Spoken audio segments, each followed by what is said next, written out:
Angela Williamson is a writer, teacher, businesswoman, and mother with a daughter who is healing from autism. She wrote her first book, Effective Treatments and Solutions for the Autistic Population, to help parents and professionals seek alternative methods for treating their child or client with autism. Ms. Williams has over 15 years of professional experience in working with the population with autism. She emphasizes that you can heal autism despite what the medical community is saying to parents. Welcome, Angela Williamson. Hello. How are you? Hi. Hello. How are you? Good. Hi, Angela. Hello. Hello, ladies. Hi. So, you know what? We both read your book. We really like it.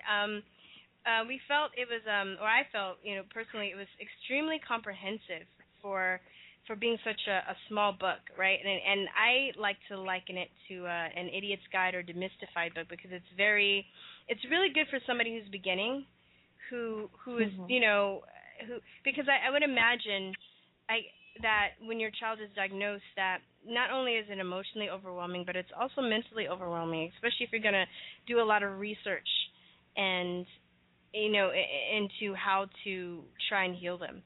So I think it's very easy to follow. You can read it in order, or you can just kind of skip around. But it has a lot of really, really useful information. You're obviously very well researched, and also it provides resources so you can do more research. If you want, you can go a little deeper, and yeah. So thank you. Yeah, basically Angela, I'm sorry. Basically, my book is not only for beginners, but I have a couple of people that have adults. They have children that are adults with autism, and they found some very vital information that they were not aware of. Yeah. Or certain therapies that was not used properly, or that was not used in conjunction with the educational program. So actually it covers a lot from, I made it basically like general. So if you're a new parent as well as an older parent as well as a parent, say if you have a kid that's 10 to 12 or you have an adult, she told me, oh, wow, I didn't know about this therapy. I never heard of that therapy. Or I never knew that the importance of occupational therapy. I thought, because she was telling me that her son, when he was in school, they had occupational therapy, but they never used any of the methods that I talked about, even though he was very hyperactive. They concerned with tabletop, activities. And I was saying her tabletop activities is fine if you're trying to build up the fine motor skills. But they have to create a sensory diet. That's if it's appropriate for the child that meets his needs. They have to create a sensory diet. Like if a child, say if you have it could be either way. You have a child that's hyperactive and you have a child that's underactive. You have to work with their sensory to get them, to relate to their environment. And then she also didn't realize that speech therapy, she told me that the speech therapy we use just one word phrases like say more. And I'm like, no, you have to take what interests the child, whatever interests the child, and then you have to teach them language. Teach them that language is useful. And I was telling, say if the kid is crying, you don't run and get the kid whatever is crying, because you're teaching that child to communicate like that. Yeah. You slowly build it up. If they have no verbal skills, you can, point to them, don't give it to them, but play like a little game. I say, is this what you want? And then you slowly have them spell it. It's like you have to teach them, like, wow, I love to communicate. I have to, get one-on-one. When I communicate, I can express myself. So she told me that when her child was in school, a lot of stuff that she saw in my book, they did not use or was not used like it should have been. And she didn't realize it. She didn't realize it. But that's my point of view, because I guess I don't have, I'm not a parent that has a child with autism, and I think April and I were talking earlier, and she was saying that she felt that it's also, she learned a lot of stuff.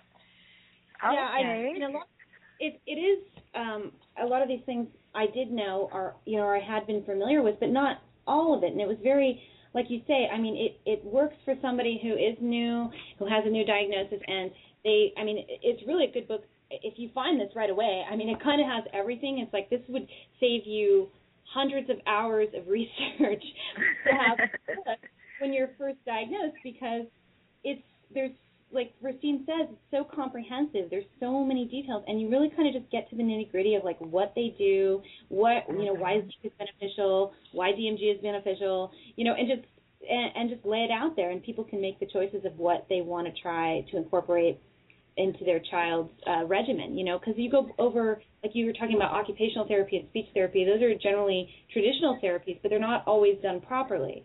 And, so explain, you mentioned sensory diet. So what does that mean?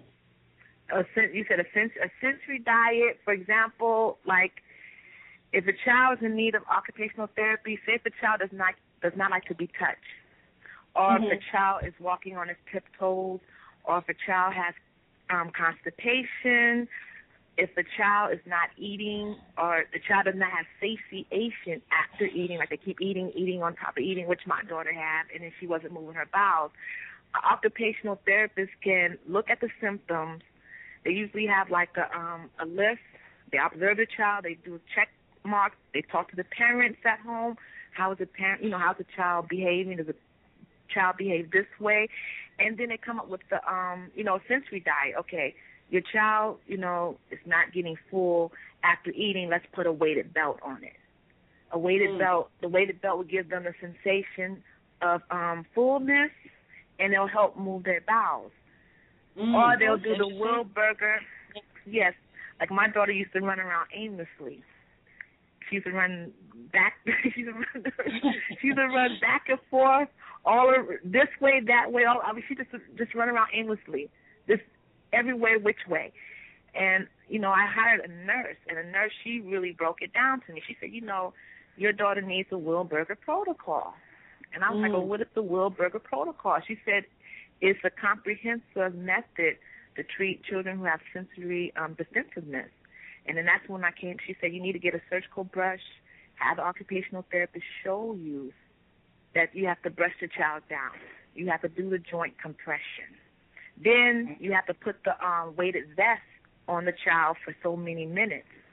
And actually that worked. And then not only with the brushing, you can get you a massager.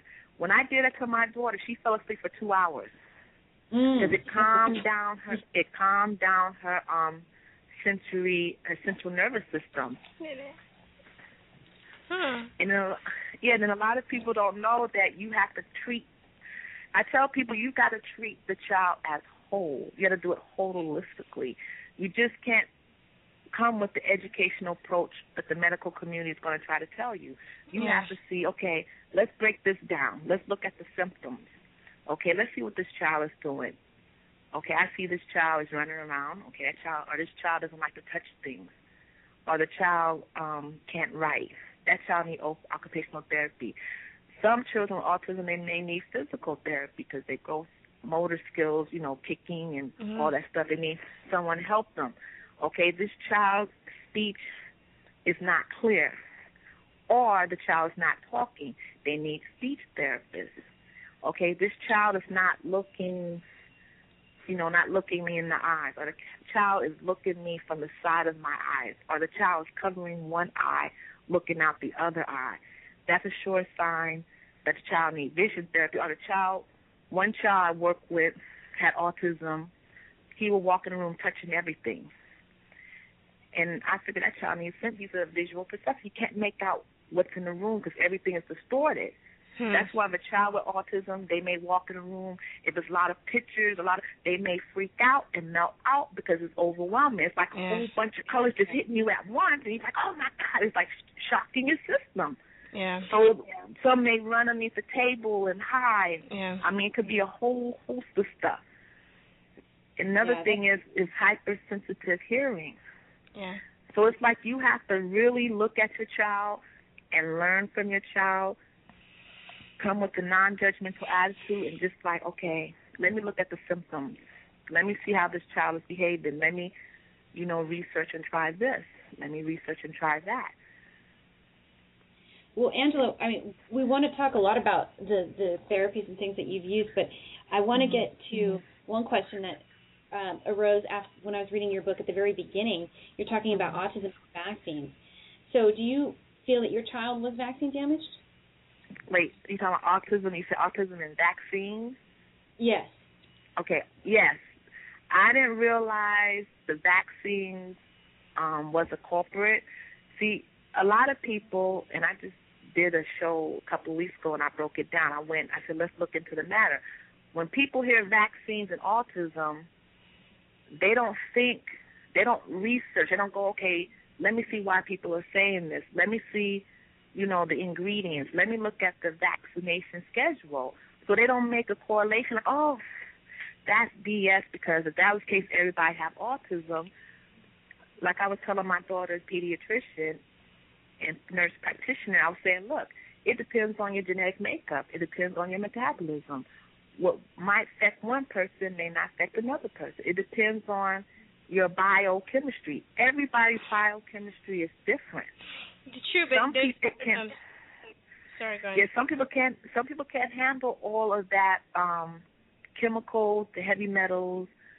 I mean, it's like a dumping ground, and it could either have them go ADHD, autism, other it could even kill some children. But when I learned about the vaccines, I went to it was a meeting. It was all the way in Howard Beach, Queens. And it was lawyers, and they were talking about the vaccine in association with autism. This was like in 2001, about 2001. And then this guy, I never forget him. You had a lot of people that were angry. And I was like, okay, why are these people angry? Why are they so mad? I mean, you had people that were upset. So I'm like, why are these people upset? Why are they so mad? Why are they like? And then this guy, he stand up and yelled out, tell them about the ingredients. Tell them about the ingredients. And I'm like, I turn around, I look, I was like, what about the ingredients? Yes, you need to research the ingredients. Look at the ingredients. So I went home. Well, actually, let me get back to this conference. It was about, in New York State, the only way you can get a waiver is for religious purposes. You can't get it for medical. You can't get it for, because of your viewpoint. Only for, and then the guy was like, well, we can help you if you want to get a waiver and all this stuff. So I went home.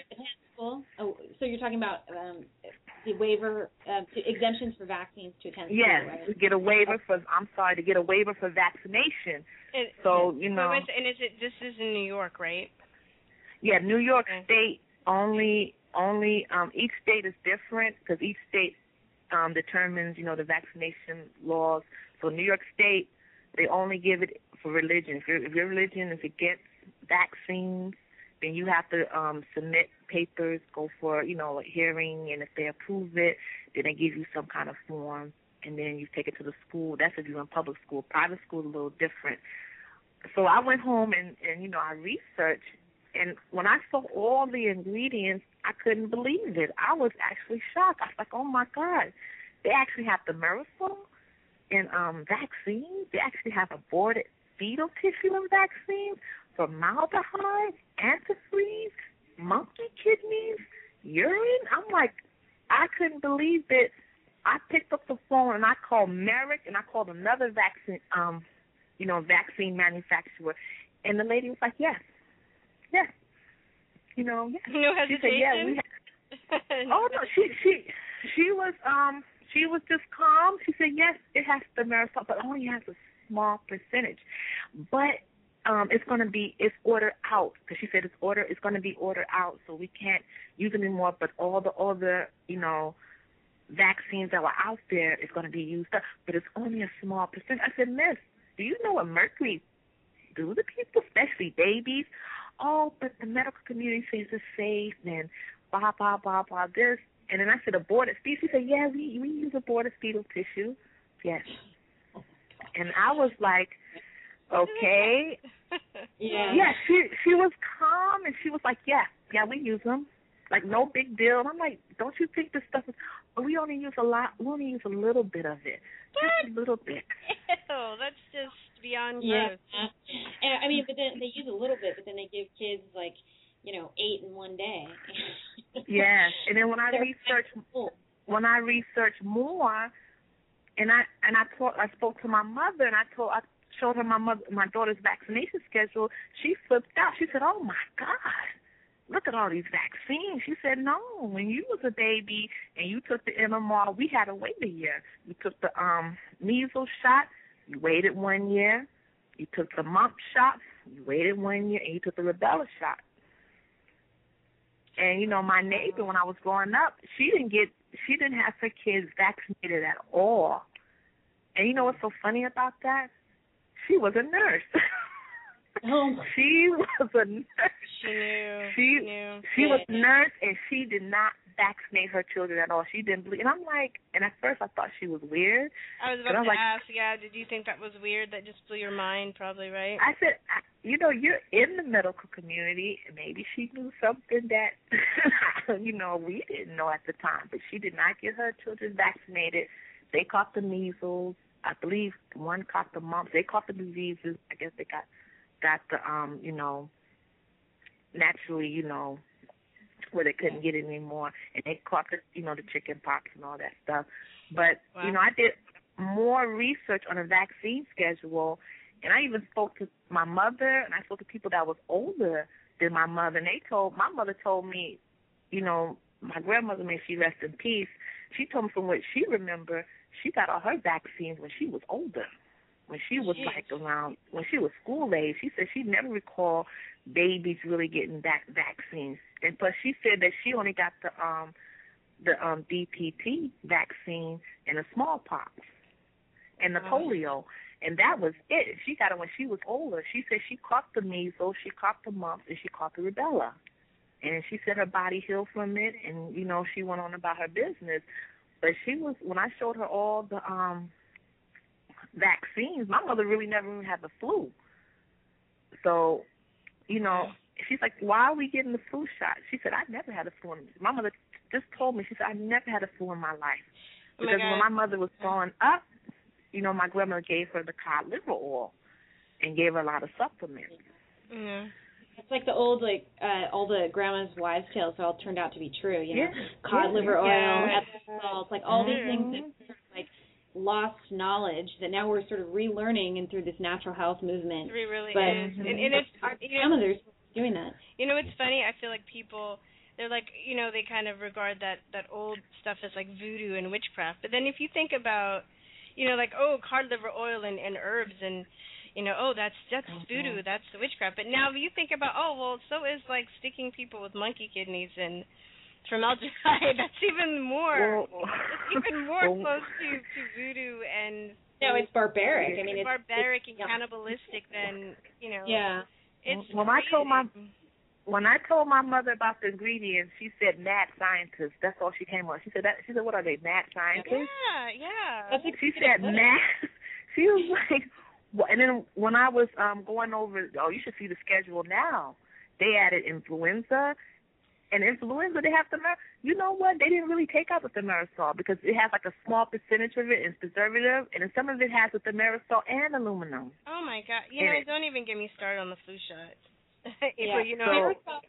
Just to clarify, in case people don't know what thimerosal is. Thimerosal is what, Angela? It's mercury. It's mercury. Yeah. It's right, mercury. Like substances known to man. And then when my daughter was a baby, with the amount of vaccines that they're given, it went way over the EPA limit. And, it's slowly, and I remember when she was born, after I gave her hepatitis B, she got jaundice. And I'm starting to think back. I was like, okay, why does this baby have jaundice? And I'm like, and the lady just kept giving me this paper. She said, sign. And the lady said, well, what am I signing for? She said, you signed up for the hepatitis B vaccine for your child. I'm like, and if I thought about it then, I was like, well, I don't have hepatitis B. Her father don't have hepatitis B. Anyone in the household don't have it. Why is my daughter taking this shot and she's not even a day old? Not even a day old. And she had jaundice. And then they gave me. I'm sorry, go on. I didn't mean to cut you off. Then they gave me a shot when I was pregnant, and the with the Rogam shot or game or that shot that they give you if you have A negative. Come to find out, when I was pregnant with my daughter, that has the Marisol in it. Oh my God! Over the limit. I'm finding a lot of people who got the Rogam. I didn't, but I know several people whose children regressed into autism, and the mothers got the Rogam when they were pregnant. And the flu shot too. I remember the doctor telling me to go get a flu shot, and I was just like, whatever, because I just thought they were stupid. But I mean, you know, equally stupid though is you brought up the hepatitis B. I mean, that's an ST, that's a sexually transmitted disease. Why would you have to give that to a baby? Well, you know, like this guy was telling me this. He was saying that he believes, you know, now this is a conspiracy theorist. He said that he believes they are shooting them with microchips. That's why they try to get them at a day old. He said, because otherwise, if you think about it, it doesn't really make any sense. Yeah. And he was telling me, why you think people are going crazy now? Because with little computer microchips, they catch viruses. And he well, that's what he was saying. I was like, okay, you may have a point there, but I think it's all about greed. I think it's all about money, and I think it's all about, you know, maybe it is trying to shut down your, you know, your pineal gland, shut your senses down. You know, maybe so, but I think it's crazy. I think it's really, really crazy, and it's getting more and more, because when my daughter was diagnosed, they had it like 1 in 5,000, 1 in 10,000, but actually the year later it went to 1 in 300, 1 in 200, and then as the 90s went all the way down, then that's when you start seeing 1 in 150. When they say it's 1 in 88 now, that's from the study from 2008. That's not coming to kids now. So the stuff they coming out, children. 2007, there's 150 kids. That's from a study from 2002, and those are from the kids that was born in 1994. You know, so they're not even counting that. You know, I taught special ed for a while, and I subbed a lot special ed, and I had certain schools I would go to, you know, making money as a special ed sub, and I would talk to some of the teachers, and they would say, you know, like, especially the teachers that are older, they've been teaching for a long time, they were just talking about, like, how maybe they have, like, maybe one autistic class, you know, but then one autistic child, and then now it's, like, 2 or 3 classes full of autistic children. And a lot of them are military kids, too. And you want to know, I used to date this guy, and he used to be in the military until he had to get out because they injected him with some kind of chemical where he could see at night, and it actually put spots, big giant black spots broke out all over his body. So they inject them with a lot of different chemicals. You have to get vaccinated. They put experimentation on you. So by the time you get pregnant, you know, if both of you guys in the military, the husband and wife, then it's like a double whammy. Oh, Jesus, yeah. There is you think 1 in 88 is high. I mean, that's just the general population. The military population, I don't even know what the number is. I'm sure it's 150. It's probably higher. It's probably 1 in 20. I don't know, but I know it's higher, and that's the reason. I mean, the parents also are getting anthrax, and they're getting the anthrax vaccine, and they're getting the smallpox vaccine. And like you said, they're being experimented on because they can do that. They can use military personnel to experiment. They have all their rights. Yeah, exactly. But you know what else is really disturbing? Because I was looking at the vaccine schedule because, you know, I really don't build the vaccine schedule because my daughter is like 18. And, you know, I don't get the vaccine at all. People come to me, well, you take the flu shot. And I said, I haven't caught the flu. Only caught the flu one time in my life, and that was in 1998. And that's because I was, like, overworked. I said, look, girl, I don't even get the flu. Yes, I don't even get the flu. But anyway, teenagers, the schools I work at, because I work with teenagers, they're making them get mandated vaccines. They're making them get the mandated hepatitis B. They're making them get this one girl in high school getting MMR, and I'm looking at her, why are you getting MMR again? Oh, for extra precautions. And I'm like, does that make any kind of sense? Yeah. If you took it twice as a child and you take it again, and you 17, 18, well, I'm going to take it before I go to college. That don't make any kind of sense. Is the vaccine really safe? You know, I have to question the safety of it. And another thing that made me really question vaccines, if you look at the little inserts on a vial, they tell you that this vaccine can cause death. This vaccine can cause brain inflammation. Oh, but it's in tiny, tiny print, isn't it? It's No, tiny. It's in tiny. Like It's in you need tiny a microscope to see it, basically, right? But Oh, you can never- go you can go on a website, and the website has it, or you can go to your if you have like a library, they have a lot of medical books. Because I went to the library all the way downtown in Midtown Manhattan, the Science Library. They had a physician death reference book. If anybody reads that book, especially the 1999 year or any year, they have lists of all the medications, vaccines, and they tell them the side effects, the contradictions. When I saw the contradictions of vaccines, that it may not work, it may not protect, you may still get the disease, or it may cause disease. By the way, it may cause illnesses in children, it may cause brain damage, it may cause death. Then when I was reading more books on the subject matter, then that's when I bumped into the vaccine adverse event reporting system. Then I bumped into the National Vaccine Compensation Program. Then that's telling me right there, are these vaccines 100% safe? No. Because if it wasn't, they wouldn't have these two programs. And a lot of doctors don't tell parents, if you have a reaction, you're supposed to call that number and you're supposed to report it. But these doctors are not reporting it. The parents are not aware of it. I mean, it's a crying out shame. And parents are not even aware they can be compensated. By the time I realized that the vaccine caused my daughter's injury, the lawyers, they told me, oh, yeah, you have the case, but guess what? Because you didn't file within 3 years, we can't help you. Yeah. So they have a certain filing, point where you can file. So a lot of people, you really have to look into the matter. And when people say, oh, vaccines are called autism, some people get upset. And I said, well, instead of getting upset, look into it. Okay, why are people saying this? Let me research. Let me look into the matter. Let me break it down. But a lot of people don't, because they're still thinking back a long time ago where, you didn't get all these vaccines. By the time my daughter was 5 years old, she had 33 shots. Now it's what, 48 shots now? Oh, no. 33. That's when I was on a live television interview, when I said that and we went to commercial break, all the producers came around and was like, you joking. Are you serious? And I'm like, yeah, you better research. What? Are you kidding? So a lot of people are not aware. They don't know the vaccine. They're thinking that when I was a kid, I took shots when I was like 4 or 5, and I probably it depends on what year you was born and area you was raised. I didn't get all these vaccines, and I'm fine and healthy, but they don't look what the kids are getting these days, and in the poisons that they contain, the ingredients.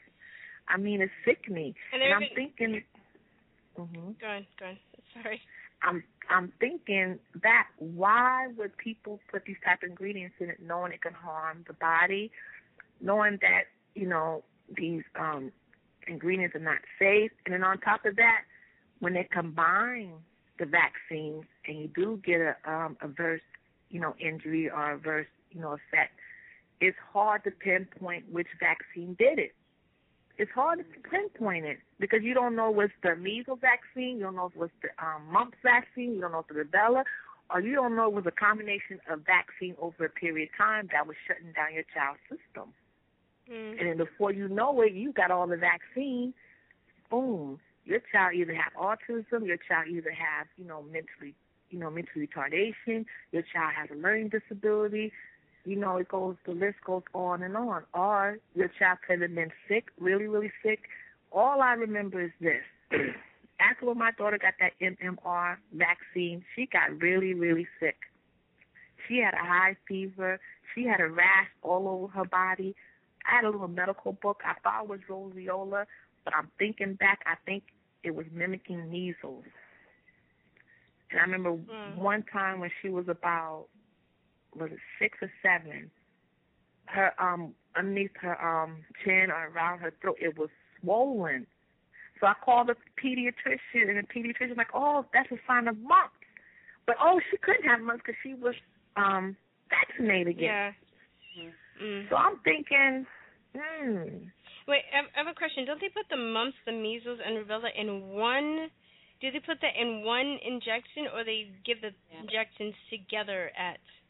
Which is no, they put them in one vial. They combined it. Before they used to put in separate vials, but they combined it. They so combine it. So she was probably going through both, She was probably. I You don't think know. that maybe she was it was mumps and rubella at the same time?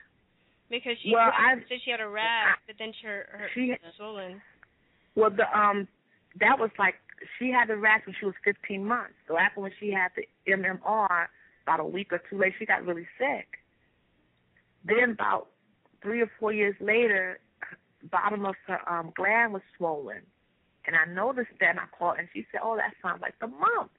I said, but it's not swollen really big. Oh, it's like but she don't have the mumps because she was vaccinated against it. So I don't know what that was. And I started thinking back, are these, vaccines, safe? I mean, could they trigger in some people, not all, trigger out certain diseases? And with the chickenpox, my daughter had a chickenpox vaccine, and one pediatrician told me I should never done that. Yeah. And I'm like, why? She said, because they're not proven to actually prevent the chickenpox. And I'm like, are you serious? Yeah, they give you this very dangerous thing. And something like the chickenpox, I mean, I had that when I was a kid. It was no big deal, really. And so, I mean, it's a fairly benign disease. My son also regressed after the measles, mumps, rubella, the MMR vaccine. He also got that on the same day as the chickenpox. So it was actually 4. But like you asked, it's a 3-in-1. But the MMR is actually, those are live viruses. So when you say your daughter got sick, I mean, she could have just contracted it, because I don't see how they can tell you, well, we're going to give you a live virus and you aren't going to get, it bypasses like the blood. What do they call it? Is it the blood-brain barrier or something? It goes directly. The blood-brain barrier. It goes directly into the bloodstream, and so it's not like into your muscles. So the heavy metals can cross the blood-brain barrier, like the mercury she was talking about. Like there aren't things that can cross the blood-brain barrier. It's supposed to be. It's sort of the gateway into the central nervous system, and that's supposed to be a sterile environment. So when these heavy metals get in there, they get into the central nervous system. So the beginning, when Angela was talking about these sensory problems, you can see how that would occur when they've had this assault to their central nervous system. Wow. Yeah. And are they like sitting ducks on nerve cells? So it could be like a child's normal developing until it slowly comes, into play. And also, it's hard for certain individuals to excrete those heavy metals, especially babies, because, the bowel and liver usually excrete that. And if you don't have enough, it's not going to come out of your body. So it's slowly waiting, then boom. All of a sudden, your child, they have a sensory problem. And then not only that, it's the food that we eat, the chemicals they have in the food. The dyes, the artificial flavor. I remember that when my daughter eats certain food, she literally acts crazy. No, seriously, she literally. I mean, it's like she's Dr. Jekyll and Mrs. Hyde. When she eats wheat, and that's before I did any elimination diet. Or I look at certain foods. I know chocolate milk. Oh my God, woo, Lord, she would not sleep at night. She would wake up and probably come and wake me up and pulling my hair. I mean, it was, and then I realized, I said, oh, she can't have, and it's like she was craving for this chocolate milk.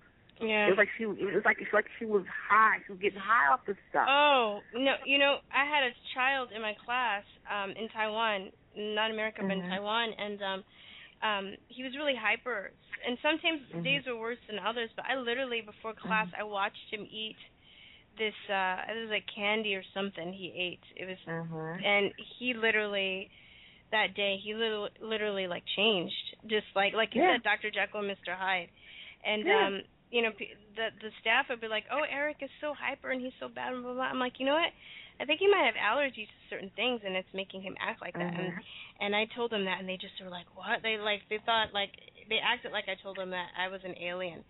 You know, like they were just like they just thought that was just so unbelievable, and especially in Taiwan, like autism is slowly on the rise, and or I shouldn't even say slowly, it's on the rise, and other things, because now we get a lot of them too. They're adapting to Western culture, so they're getting a lot of processed food now and stuff that they and it's affecting them too, like mentally. So I see that. I totally believe you. About the chemicals in the food and things like that.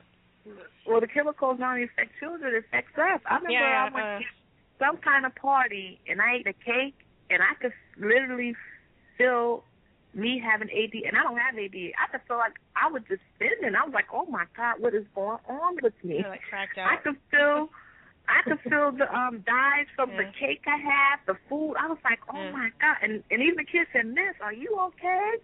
And I'm like, because my body was not used to that anymore. So when you purify and clean your body and you eat holistic and organic food, and when you put certain things in, you can feel a real big difference. Yes, definitely. And I remember my daughter, she used to get sick a lot. Her nose used to run a lot. Sometimes she had diarrhea, but she used to have constipation a lot. It was like her digestive system wasn't working. So, when I looked at the symptoms and started taking it piece by piece, and I said, you know what, let me just hire a nurse. I hired a nurse, a holistic nurse. She helped me out a lot. She told me what I need to do, and it got my daughter on track.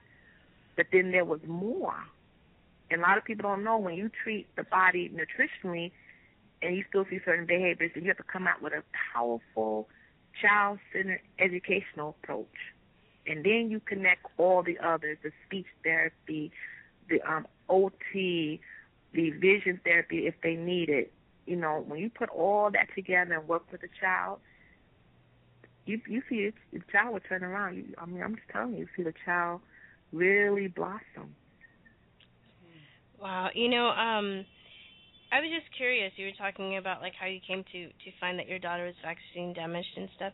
And I listened to April, I listened to you, I listened to all these parents, and it's quite infuriating because you as mothers, parents, are just doing what they've been told is the right thing to do. Like, vaccinate your child because you don't want your child to get sick, and you're being a good mother, good parent by doing so, But, I was just wondering, how do you deal with the doubt and the resistance of the God complex medical community? Because I feel like people look up to doctors like, they're better than them, or we look up to them. We don't really question them, and I know some people have gone back and maybe told doctors that they think that vaccines have injured their child, and have you ever done that and had I question everything.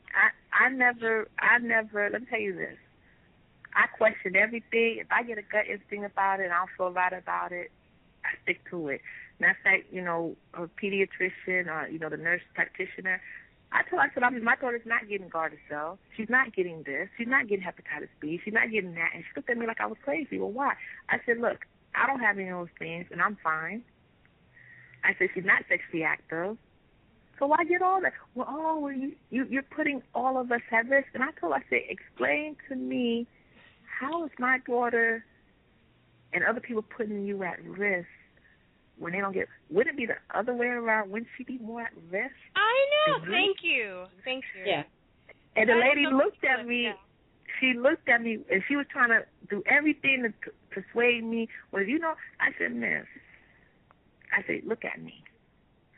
I don't have all those doggone shots, and I'm still standing. My mother don't have all those shots. She's still standing. My father, God bless the dead, he didn't have all those shots, and he was still standing until he passed away. I said, so you telling me that if I don't give my daughter the Gardasil shot, she might get some kind of ovarian cancer? Now, come on. See, you have to question ovarian cancer.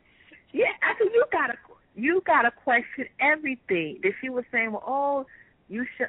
She was telling me something about the organic food is you can't taste the difference between organic food and conventional food. I said, Miss, I said, you got my daughter. Before I got into organic, my daughter wouldn't eat the fruits and vegetables of convention. She wouldn't even eat them. She wouldn't touch them. The only reason why she started eating fruits and vegetables and when I started buying them organic. Wow. When I started buying them organic, I'm serious. She wouldn't touch them. But when I bought them organic, because you could taste the flavor, she started eating them. Yeah. Now she loves them. But she wouldn't touch any fruits, vegetables. Even my father, he told me a long time ago, the food, before he passed away, he said the food don't taste the same. And I could not understand what he was talking about. I said, what do you mean? He said the food tastes like garbage. And I could see why, because all the chemicals in it. He said when he was growing up a little boy, you had wholesome meals. You didn't take a kid to McDonald's. You didn't go to, I guess, Taco Bell or Burger King. You went to these places as a treat. You had a home-cooked meal. I could never once think of my mother and father ever taking me to McDonald's for dinner. Never. We may go to a restaurant and have a home-cooked meal at a restaurant, but going to McDonald's for dinner, going to Burger King, we went to McDonald's once in a while, and that was for a snack. Yeah. Now these kids, I see them in New York City and the other states. They live in McDonald's. Breakfast, lunch, dinner. Breakfast, lunch, dinner. Yeah. And people don't. If they only knew McDonald's food is fake, not real food. Seriously, that's fake. Yeah. You know, I had a cousin who and sad because I think parents, you know, they're so busy nowadays. It's just more convenient to just drive through a drive-through and just pick something up. That's being lazy. It's called lazy. Lazy. Well, I want to tell you the story. My cousin was saying that she was cleaning out her car and she found I think a hamburger in the back of her seat that her child, I guess she went to McDonald's and the child just threw it in the back of the trunk or whatever, and she didn't find it until later. But it was like 2 weeks later, and it still didn't rot at all. Now, see, that's bad. It was that's bad. It was still even intact. The mold. Like the mold was like, they're like, mold. no, heck no. Food. Yeah, you know. That's bad, because if it's not rotting, did I tell you, if you eat that food, it's sitting in your stomach. It's not breaking down your system. So it's just going to stay in your system. You're not breaking it down, and your body has to work harder just to digest it. Your body works harder. It suppresses your immune system, and this is where you become resistant to diseases. Yeah, I definitely and a lot of stuff. Yeah, but it's just lazy, because even if you don't have time to cook, you can stop by Whole Foods. I used to do that. When I got busy, you know, I don't eat meat, but my daughter, she still eats chicken. I go and get the free-range organic chicken from Whole Foods, get some organic salad, you know, get some vegetables, you know, because they have, like, they serve the hot food, all fresh, organic. Bring it home and feed them. And she have a wholesome meal. I have a question, because Whole Foods is expensive. So well, it depends on. It depends on recommendations, or is there anything else? I mean, it depends on what. Like that, you can go to Whole Foods all the time, because Let me tell you this. I live in Whole Foods. It depends on what you buy in Whole Foods. You can buy the free-range chicken for $7.99. The organic for $9.99 or $11.99. I think it's it depends. This is New York City prices, so you know New York City is high. For $9.99, you get your organic chicken. Mm-hmm. You can get you a thing of salad for $3.99, organic. Mm. You can get you apples with $2.49 a pound, organic, or $1.99 a pound, organic. Whole Foods, it depends on what you buy. Now, if you buy steaks and we call that. Now, the Alaskan wild salmon, that may cost you $18.99 a pound. Now, I get that sometimes. I get that as a treat. Yeah, that is. I only get I get that as a treat. That's a lot. But see, you know, a lot of people, what kills me, and this lady, you know, she has like back pain and foot pain, and she's like in her 40s. And I told her, you need to change your diet. She said, oh my God, thank you for telling. I said, stop trying to buy cheap with your food. Stop trying to look for the cheapest thing. Look for quality. But see, what kills me, the same people that will go to Whole Foods, well, I can't afford, they would turn around and buy $300 pair of sneakers. Or they'll buy them $100 outfit. But then when it comes to their food, they buy on the cheap. Oh, this is 99 cents. But they don't look at the label. What are you buying for 99 cents? Yeah. Yeah, you get what you pay for. Yeah. you direct your energy with your money, your monetary. And then, yeah. not only that, if Americans stop buying that junk, they will stop making the junk because they're not going to make. Reason why they keep making junk food because they make money off of it. If they stop making money off of it, why do you think certain the mainstream brands are starting to go organic? But you notice that? You went to this stuff because people buying organic. Yeah, you know what though? This stuff is really addictive though too. This food's like crack. Like I'm convinced that if cheeseburgers weren't readily available, then people would be like knocking each other off. For certain kind of food because the chemicals. Just with my own struggle with trying to wean myself off of junk food because I realize how it's affected my asthma and allergies. Well, you know what they do. You know what they do to keep you hooked. You know what they do, right? They put a lot of sugar. They put a lot of sugar in it, so it can throw your intestinal flora out of balance. So get that yeast. When you get that yeast in your intestinal flora grown, that yeast will make you crave for junk food because you're addicted. It keeps that yeast growing. But once you handle that yeast and get that yeast in control and get the beneficial bacteria and everything's in sync and harmony, you won't have a craving for sugar. High fructose corn syrup, probably. Sorry. Yeah, corn syrup. That's why they put corn syrup, salt, everything. Yeah. Because it gets you the taste. That's how you get you hooked. Because you get taste for that. But when you get away from that and you eat whole foods or something that's like homemade, when my daughter, let me tell you this, when my daughter and my mother, all of us went to the Dominican Republic. Okay, that's like, a poor country, but beautiful people. We went to a restaurant. My mother made me go to McDonald's because she wanted the big breakfast thing, so I went to McDonald's. Let me tell you this. When I went to their McDonald's was empty. Didn't have a soul in it. I'm talking about empty. You had the workers looking at each other. Okay, what are we going to do now? When I came in there, they were happy to see me.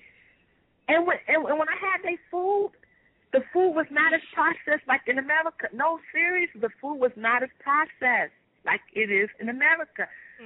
When I went to this other restaurant, this lady, she cooked her food from scratch. Everything wholesome, everything from scratch. She got stuff that she had a garden. She grew out of the ground. That food was so good. Yeah. I was like, oh, my God. You could taste the flavor. You can taste the vegetables. The energy the food was in the food. Over there is better than some of the food here. And I said, that is the Dominican Republic. And I'm like, I couldn't believe it. And it was like for 125 pesos, which is equivalent probably to $2 or $3. And she gave me a lot of food. Wow. Same thing in Puerto Rico. I went to Santo Domingo in the Dominican Republic. Those fast food restaurants you see in America, those people don't go there. McDonald's was empty. The pizza shop, they only have the pizza shop that opened up at night. When I had their pizza, oh, man, it was wholesome. I'm talking about wholesome. They took the time to cook it. They put the seeds and they put the herbs together. They put a lot of love in it. But it wasn't processed stuff.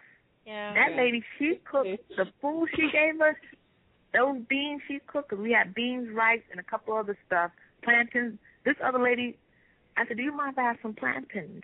She went to the store, bought some plantains, sliced those suckers up, and put them on a grill. Oh, that sounds good. You have nothing canned. Even the lady that I work with, she's from the Dominican Republic. She was telling me, why do American people, when she goes shopping, why do they buy stuff frozen and stuff in a can? And she said she didn't understand. She said, don't they cook everything from scratch? I said, no. She said, why? She looking at them. Why is everything from the frozen now? She said, how can you eat like that? She said, where I'm from, we cook everything scratch. Yeah. Everything wholesome. In America. And let me tell you this. Yeah. And in the Dominican Republic, you don't have a lot of fat people either. Yeah, I know. Those people are slim and trim. Rarely you find, the place where I was at, you didn't see any fat people. because those people ate wholesome food. They didn't eat junk food. McDonald's, the McDonald's that was right by the condo that I was renting out was empty. It was like the McDonald's here. When you see people all lined up, Oh yeah, you have to wait in line. No. Yeah, because we're hooked like crack on that stuff. Well, you talk about the hooked on it and all the sugars and everything like that, and how that causes yeast, or which is also known as candida. And so you mentioned in your book how you treated candida. So because that's really interesting, something I think that a lot of people are dealing with. Like Virstyne says, it's addictive, and so that's a real red flag. I mean, if you're addicted to the food, then yeast is potentially a problem. Probably is. So how did you treat that? Well, they said that I just wanted to ask. They said the candida can induce autism in people too. Oh wow. But treating, induce. People don't know it. Candida can induce autism. It also induce ADHD. But the candida, basically, what I recommend is that people get probiotics. You have to go on a diet. You have to take off all the processed food. Depends on how bad your candida is. You have to take probiotics. Eat a lot of fresh vegetables, fruit, juice. You have to cleanse your liver. You have to cleanse your colon. You have to do a whole list. You have to clean your whole body out. I have a question. You can take Go on. Well, right. you can finish. You can take caprolic acid. You can take different types of teas to actually get your yeast in control. Some people were successful. I even mentioned medication. Some people were successful with medication. Some people, a lot of stuff you can use. A lot of stuff that you can use to treat candida naturally. But the main thing is changing your diet, putting back the probiotics, cleaning out your body, cleanse your liver, cleaning your colon. Just clean your body as overall. Do you make any fermented? You mentioned kefir and stuff like that in your book also. So do you make any other types of fermented foods like sauerkraut? Yes. Or kimchi? That should be done on a case by case basis. That should be done if your biochemistry accepts that. That also heals the body because the body has the vital nutrients. I got that from a guy that started the Garden of Life program. Because he had a very bad, I forgot what you call it. I think was it Crohn's disease, and he had to go back to the how people ate during the biblical days, and that's what they ate, a lot of the fermented foods, and actually healed him. And then he created the probiotic-based, soy-based probiotics, because his body was actually just deteriorating. I mean, he couldn't keep anything down. And it's like he was just wasting away until he came with his resident, and he started, researching how, his ancestors ate back in the day. So, yes, fermented food is very beneficial to people, but it also depends on your genetic makeup, your biochemistry. That's why I mentioned in my book, what may work for one individual may not necessarily work for another individual. That's why people or parents, if you have to do autism, you have to customize it specifically to your child. One lady I met, the chelation therapy didn't work. All the natural remedies to get rid of the heavy metal out of her son's body didn't work. Only thing that worked was she put him on a raw-based diet. Oh, wow. When she put him on a raw-based diet, it flushed out the mercury. What is Tanabit? That could be like in a pill form, and that helps with the candida. Is it a type of probiotic, or is it a herb, or what is it? It's like a herb. It's like a herb that comes in a form. A probiotic is mostly like, the Garden of Life. They have, I can't think of the name right now. That's okay. They have, bifidus. They have acidophilus. That's mostly of your probiotics. Yeah, so people just need to get a high quality probiotic. You need to get one with at least a billion or more. Right, but I mean, like you said, it's different for everybody because, my son's been on probiotics for a long time, and they're pretty good quality, but, they're not really changing him, but what's working is aloe vera. Mm-hmm. And so, you just have to experiment. It's unfortunate that there's no, way to know how to fix them, but you just you try, and if that doesn't work, try something else. Yeah, it seems like people need to experiment more. Too, people want an easy answer to this too. You know, with any health problems, they want a pill. They just want a pill or a shot and be done with it. They don't want to experiment and try and change their lifestyle and change their diet. I know the olive leaf is pretty good for Candida. Olive leaf is pretty good for Candida. You have it depends on olive leaf oil or just olive leaf? Yes, olive leaf and olive leaf oil. Okay. You get the oil or the olive leaf. They're pretty good with Candida. How do you eat? Do you just eat the leaves, or do you crush the leaves up? You can juice it. You can juice it in a juicer.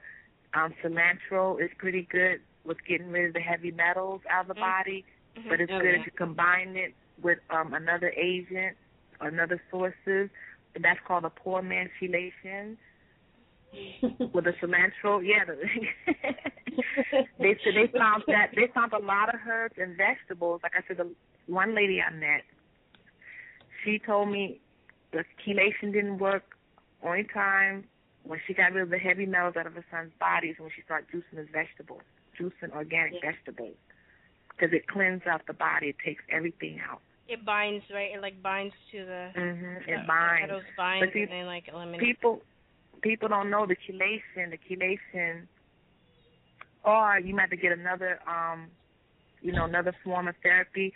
Sometimes chelation just get it out of the tissues, and you might have something else to get it out, to flush it out of the blood. It depends on the person. Or sometimes chelation can do that on its own. Or you can take the bath, the clay bath. Is it the bentonite clay? Is that what that is? Bentonite clay bath? This one's not bentonite. It's the LL magnetic clay bath, and basically it's different types of ingredients in it. I have to read, but it's different types of herbs and different types of ingredients in it. What you do, you fill up the bathtub halfway, on, according to the person's height and weight, and you put this, a certain amount, again according to the person's height and weight, in the tub. You sit the person in the tub, again according to the person's height, weight, and age. And what you do, you pull them out of the tub, you drain it, and with the clay dust, it takes all the heavy metals out of your body. It just zaps it out. And if the clay in the bathtub turns to a real dark gray or black, that shows you the amount of metal that's in the body. Wow. But with the clay bath, it's very important to know your pH factor inside your body. Your body in order for it to really work well, your body has to be alkaline, or your pH has to be 7 or slightly above 7. If it's too acidic, they suggest you, for example, if your pH in your body is 4 or 3, that means it's very acidic. I mean, you're not getting enough oxygen in your body. So they recommend a foot bath, and then you build it up until you get it, alkalized. That pH, the test for your pH level in your body, you go to any Whole Food store, get a color-coded pH chart. When you wake up in the morning time, after 5:30 a.m., you take your first morning urine, and then that's when you can test the body. That'll give you an accurate, Oh, really? of what your body. So if it's like 4 or 5, you dip it, you urinate in a little cup, you take the little stick, you dip it, and you put it against a color-coded chart. That tells you your pH factor in the body. So if it's like a 4 or a 3, the body's very acidic. And then that pinpoint to your diet. That means, okay, you got to change your diet. You're eating a lot of meat. You're not getting enough oxygen, or it could be heavy metals. It could be something within your body. And then that's when you could take it another step. And then with the clay bath, it's good to take cell food. And cell food is a particular supplement. It's like a liquid form. You put it in your juice, and what it does, if you have heavy metals in your body that's blocking the absorption of food and minerals, and this is why some children may not feel satiation. They have to eat. Oh, wow. What it does, the cell food, it bypasses all that and goes directly to the cells. It gives the oxygen directly to the cells, and it higher the present oxygen in your body. And when you have a high presence of oxygen in your body, pathogens usually cannot survive for a long period of time. Yeah. So with the clay baths, it's like a whole regimen you have to work together. And then after when you take them, you have to take some type of ginger tea, peppermint tea. And then you have to also replenish your body with nutrients like blue-green algae, because when you zap all the heavy metals out, it's also zapping out minerals and vitamins as well. So it's like a whole regimen that you have to do that. Wow, and you're a single mom? Yeah, I'm single. That's amazing. How do you manage being a mother with an autistic child, being a single mom, still doing all this stuff, writing a book? Yeah. It's just, well, how do you, I always tell. I'm like, how do you do it? You have to be organized. You have to be determined, and you have to be willing. You just have to be, you have to be organized. Yeah. You have to be willing. With the child, with my daughter, basically, I have to do things on her own. I have to get herself dressed. She takes a bath on her own. I prepare her lunch while she takes a bath. I'm teaching her now how to, fix her breakfast and all that stuff. But before, what she used to do is eat her breakfast while she's putting together. So, I taught her, how to be independent. So, I don't have to, be around her. The OT really helped me out a lot when I did the sensory integration, and I went just hardcore with it. Because my daughter's senses was just like out of it. And when I really changed her diet, that really opened her up. And then I just started teaching her, how to get dressed, how to do this, how to take a bath, how to take care of herself. So, try to teach her to be independent as possible. And I'm sure that takes the weight off of you, Yeah. Yeah, just have her be independent as possible. When she used to run around aimless, I just put her to work. I was like, okay, you can help me do the laundry. And I taught her how to do the laundry, how to push, use her hands, how to lock the door, how to shop. When we go shopping, she knows everything. She picks out what she wants to eat. I have to give her choices.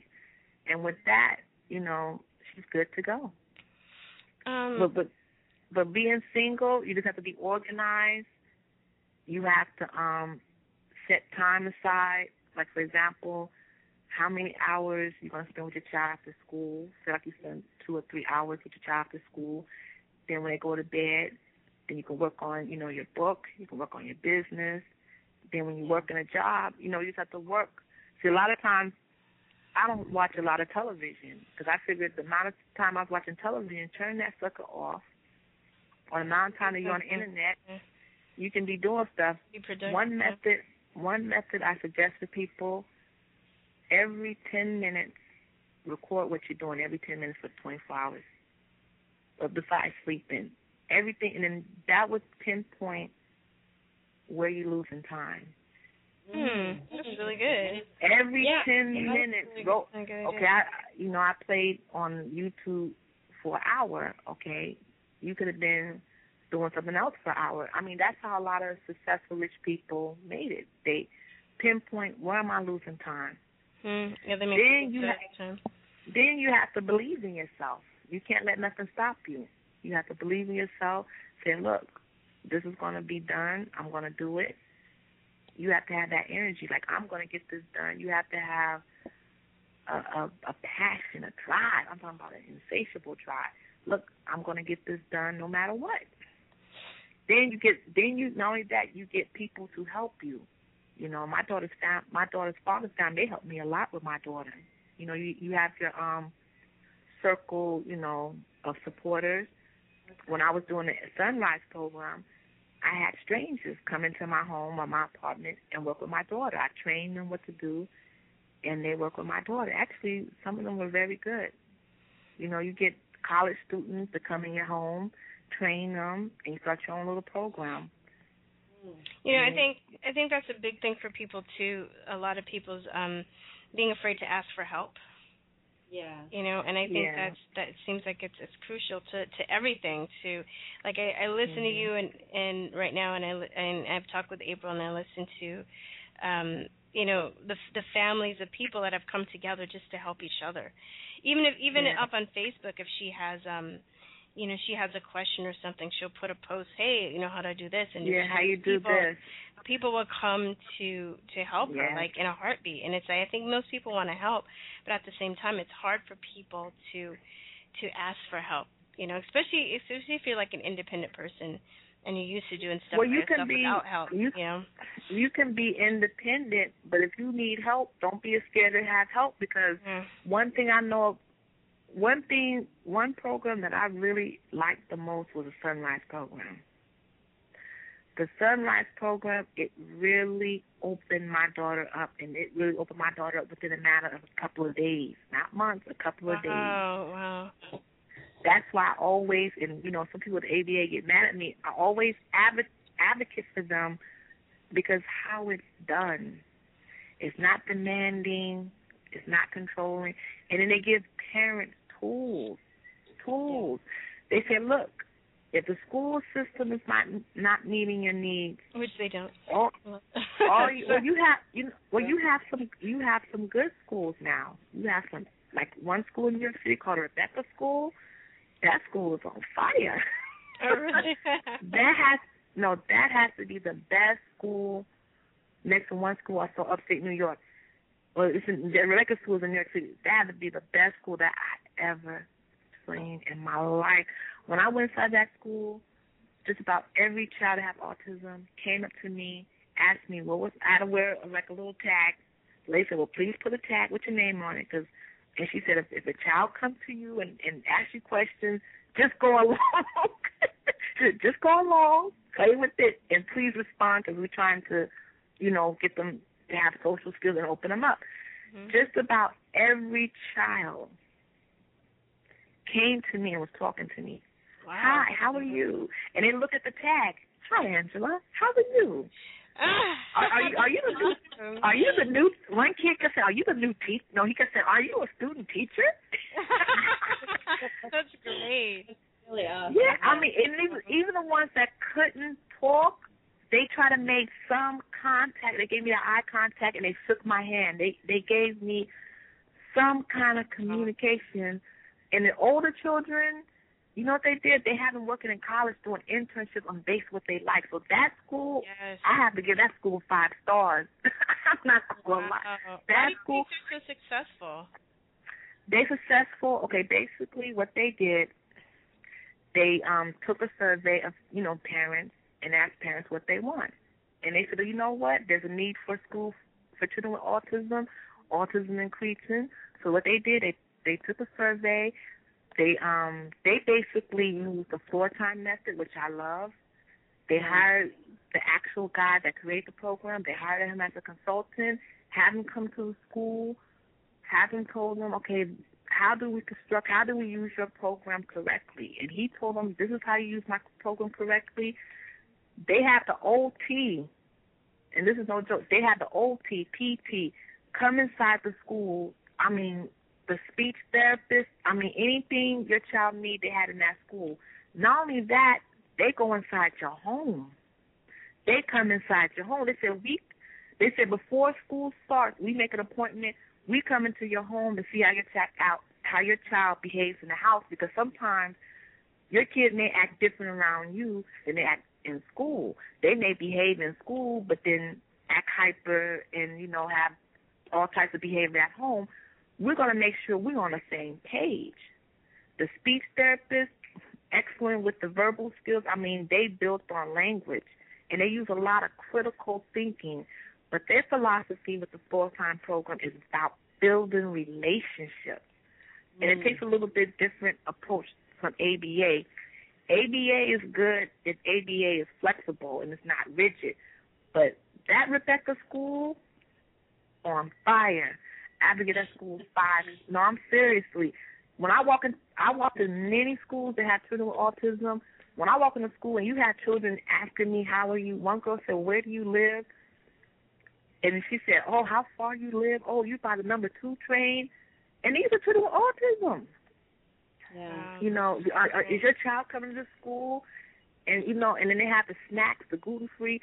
So that school is thumbs up. So Angela, we We loved your book, and we're almost out of time here. We could go on forever because we have so many questions to ask. Yes. We love your book so much. But I want to know where people can go to buy your book. So can you give us that information? Yeah. Okay, you can buy my book on Amazon.com. You can buy it on BarnesandNoble.com. You can buy it on just about any online retail store. Or you can go into the bookstore and buy it. If they do not have it in a bookstore, all you have to do is order it, ask the bookstore to order from you, because I am in the Ingram catalog, and they'll be happy to order for you, or you can ask them to carry it. I have some bookstores carrying it, but they don't. You can either go online or have them, order it for you, or you can go to www.williamsonpublishingenterprise.com. You can order from me, and that's basically about it. And the book is Effective Treatments and Solutions for the Autistic Population by Angela Williamson. It's a great book, and you give so much information that we went over, but there's so much more in here that we didn't have a chance to get to. But you have a very positive message as well, which I think is inspiring, because you are working to heal your daughter, and like you said, that fire in your belly, we sense that. It's in your book. You talk about prayer, about positivity, about lifting yourself up and thinking, just sort of manifesting it with your own. Well, see, I tell people this. This is how I really help. Don't come in as I'm going to cure my child. Don't have that mentality. Come with just be in the presence with your child. Just be in the present, enjoying, accepting, loving, having non-judgment, and you'd be surprised when that child feels that energy and you accept them for who they are and you loving them and you celebrating with them when they're looking at you and they're giving you eye contact and they're making, attempt to verbalize, you'd be surprised how they will open up. They're like, you know what? This is fun. She's not forcing me to look at her. She's not forcing me to do something that I want to do. It's like with the sunlight, you join in with them. You do what they do, and you go in their world, you pull them out. You let them take the lead. You learn from them. Don't come in, okay, I'm going to show you. That's like me saying, Virstyne, you're gonna like baseball, and you're gonna like baseball, and you're gonna become a New York Yankee fan. Oh and, no! And I'm not. Listen, we're gonna go to Yankee Stadium, and you're gonna watch baseball, and you're like, okay, I don't want that. So you're gonna get a resistance instead of me taking what you like and building on it. You can take a bottle. I've seen this one girl. She was playing with a plastic bottle. She played with a plastic bottle all day. And I told her, I said, you can make a lesson out of a bottle. You can say, what is this bottle made of? Plastic. Where do you get plastic from? What does the label on the bottle say? You can build up. Can you spell? I'm serious. You can build up. How many? You can get several bottles. How many bottles do you see? You can make a whole lesson. Just loving the child, accepting for who they are. My book is basically how to make them comfortable. If they have a stomach pain, how to make them where they able to relate in the environment, because if their sensory is not working right, it could be a scary place. If you can't see who you're looking at and the noise, you walking down the street and you hear you're in an apartment and you can hear everybody's toilet flushing, that would drive me crazy. A noise that feel like a speaker is blowing up in my ear, that would drive me crazy. So basically my book is how to teach them how to be comfortable, how to love them, accept them for who they are, and just basically treating them without I'm going to come and I'm going to treat you. I'm going to change you. Yeah. I'm going to make you think and act normal. And you really can't do that for these kids, because these kids, they will resist you.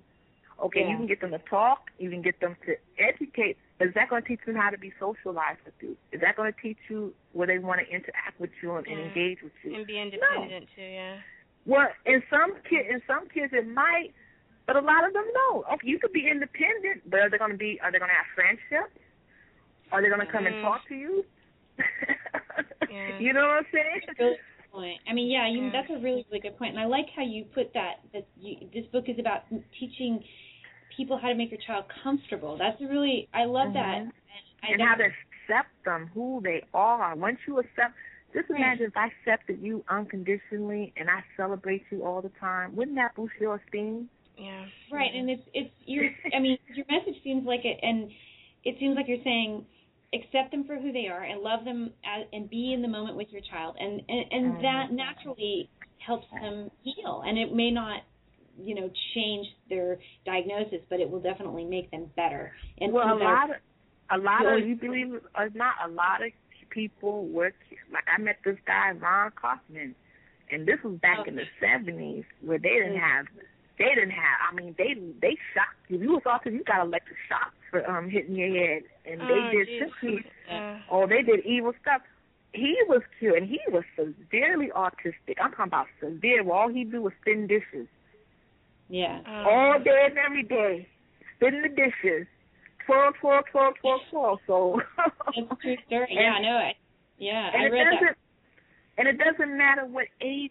I'm sorry. It doesn't matter what age you are, too, because I had this lady told me she overcame autism at the age of 26. She emailed me. I have an article online, and she said, everything you said in that article, I agree with you. Thank you for sharing that. I used to have autism, and I overcame at the age of 26. Wow. And the people were like, oh, if you're, you know, if it's past a certain age, then there's no hope. You know, they say that. Yeah, which is. Yeah, I mean, it's always a different age. They'll tell you at 3. They'll tell you at 6. They'll tell you at, you know. Yeah, it's bullshit. I don't believe it. Let me tell you this. Yeah. My daughter didn't start talking fully until her teenage years, so don't that's be. The problem is the reason why the children don't talk because it's a type of method, and even if they don't talk, that don't mean they stupid. I know a boy that have autism. He can't talk, but he can read. He can't talk, but he can read. He can read and write. Yeah. So that don't mean nothing. You think there's some people, too, that give up on these kids? They're just like, oh, well, you know, they have a mental block or disorder, so it's not even worth teaching them or it's not even worth communicating with them. Do you think that's the case in some? Yeah, this one lady told me her daughter was age 14. It's too late for her to learn. And I looked at her and I was like, well, where did you get that from? Well, according to this research, I said, well, honey, you need to throw that book away. I said, do you believe? No, you need to throw it away. Do you believe your child can learn? People in their books and their studies that can't think for themselves. It's really annoying. Well, if you, like I said, if I come to you and say you're going to like the New York Yankees, would you want to talk to me? Would you want to be my friend? If I'm making you like what I like, and I'm disregarding what you like, and I'm trying to correct your behavior, I'm trying to control you and make you do this and that, I wouldn't want to learn from you either. I would rebel too. I would shut down even more. Yeah, and that's it's just anything. Really good. So I guess, sorry, go on. Oh, you take it away. I was going to say, sorry. Yeah, so I guess we got to start wrapping up a little bit now, but okay. Wondering, you know, we opened the show with the song Changes. We thought it was appropriate to the theme of today's show. And I'm just wondering, how do you feel that this experience has changed you? The change? Yeah. Like, what do you mean, like change in the world or change in change as you as a person. You as a person. Autism? How autism changed me? Or just, you know, just dealing with your daughter. How actually experience, you know, with helping her heal and the people that you've met along the way, and how has that changed you? I'm sure it has to be actually experience. You know what? I never really got angry over my daughter being autistic. It actually made me stronger. It made me look at the simple things in life. It actually made my daughter and I, you know, become closer.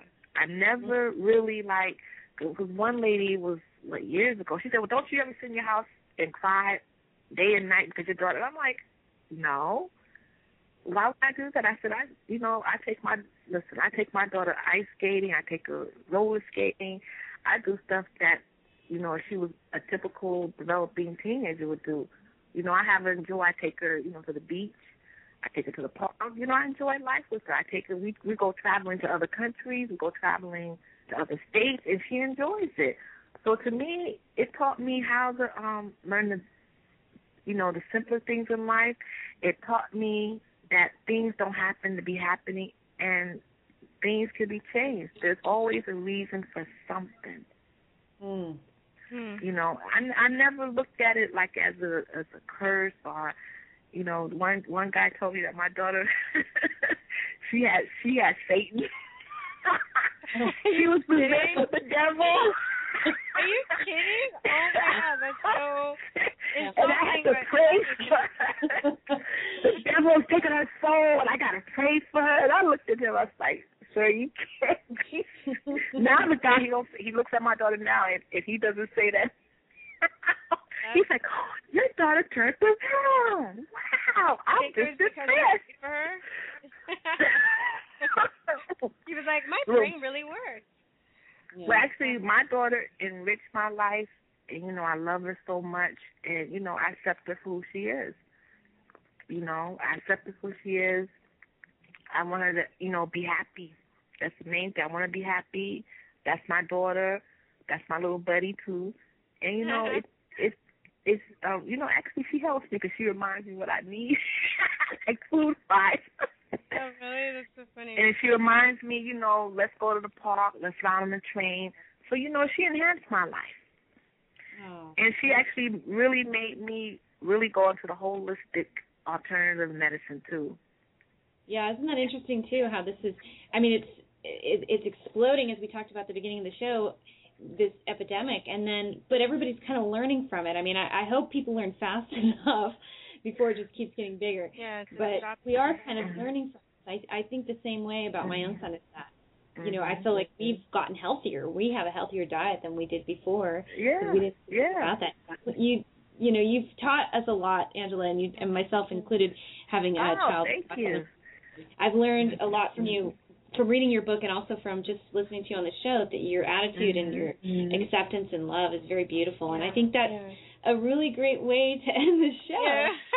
Very, very thank you. Thank you. Yeah, on a positive note. Yeah, because we're trying to bring some positivity into this shoot. Yeah, the autism children, you know, I really believe they're old souls.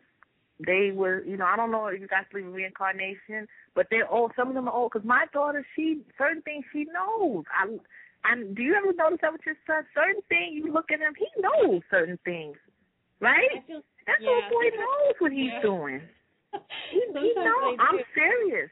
They're smart children, but once you reach them, and all they do, they're very sensitive kids, and they can sense if you're full of it. They can sense if you're loving. When I go to my daughter's school, a lot of the children, they run to me. They touch me, and because when I go and I'm like, hi, Sakura, I give my daughter a hug, and they look at me, and I always waving at the bus, bye, bye. And then, they look at me like, okay, this lady is cool. She's nice. She's not trying to correct me. She's not trying to change me. Because let me tell you this, some autistic children, the more you try to do that, the more they're not going to change. The more they're going to stay in their world. The more they're going to rebel against you. Definitely. Okay, so Effective Treatments and Solutions for the Autistic Population by Angela Williamson. Why don't you plug it one more time before we let you go here?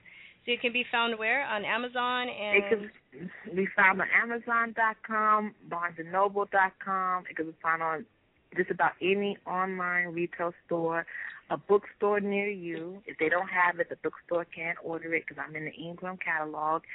It could be found on my website, www.williamsonpublishingenterprise.com. I also have articles on autism and social skills, and I'm going to put some more articles on autism and language. And basically, if you want more information about the vaccine compensation program, that's on my website. Okay. How to file in court and, get compensated, or how to report any adverse vaccine information. That's also on my website. Great. And in your book as well, you also have all the things that we talked about, or most of what we talked about, the occupational therapy and the Sunrise program and the dietary interventions that we went into about treating yeast and all that. All that's in Angela's book. So it's like we said at the beginning of the show, it's very comprehensive. Yeah. We highly recommend it. Very comprehensive but informative, right? Yes, very informative. And thank you so much for being on our show, Angela. You're welcome. You're welcome. Thank you for having me. Thank you for having me. So thank you all for listening to Truther Talk, as always, with peace, truth, and love. All right, bye-bye, guys. Bye-bye. Bye-bye.